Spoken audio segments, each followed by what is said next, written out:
మనం బలహీనమైతే ప్రతి వాళ్ళు మన నెత్తిమి ఎక్కుతారన్న అనుమానం లేదు. అంచేత ఎవరైనా మనం ఏ కులమైనా ఏ మతమైనా స్త్రీ పురుషులు ఎవరైనా సరే ముందు సౌండ్ పార్టీ అంటే బ్యాండ్ మేళం సౌండ్ కాదు, 4 రూపాయలు సంపాదించుకొని నెరవేసుకోవాలి. ఏదో రకంగా 4 రాళ్ళు వెనకేసుకోవాలి. ఇప్పుడు అందులో 4 రాళ్ళు వెనకేసుకోవడం మానేసి ఆ 4 రాళ్ళు గాలి బ్లాడర్లో వేసుకుంటున్నారు. అందరం ఆందోళన పెరిగిపోతున్నాయి అందరికీ. అక్కడి నుంచి రాళ్ళు వచ్చే వస్తాయి. మరి టెన్షన్ పెట్టుకుంటే అలాగే ఉంటుంది.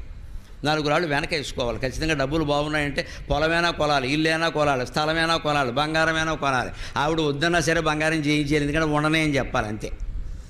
బంగారం రేపు పొద్దున అమ్ముకుంటే మంచి రేటు వస్తుందండి. ఏమీ లేకుండా ఉన్నదంతా పార్టీలు ఇచ్చేసి విందులు వినోదాలు చేసేసి 10 లక్షలు ఖర్చు పెట్టి చేయవలసిన పెళ్ళిన 10 కోట్లు ఖర్చు పెట్టి చేసిన తర్వాత అప్పులు ఎవడు తీరుస్తాడండి? చాలామంది సినిమా నటులు కళాకారులు ఎక్కడ దెబ్బతింటున్నారో దయచేసి గమనించండి. బాగా ఉన్న రోజుల్లో దాచుకోరు, ఇంకా సినిమాలు తీసేస్తారు. ఈ నటించింది చాలు సినిమాలు తీస్తారు. ఎందుకు పని లేక?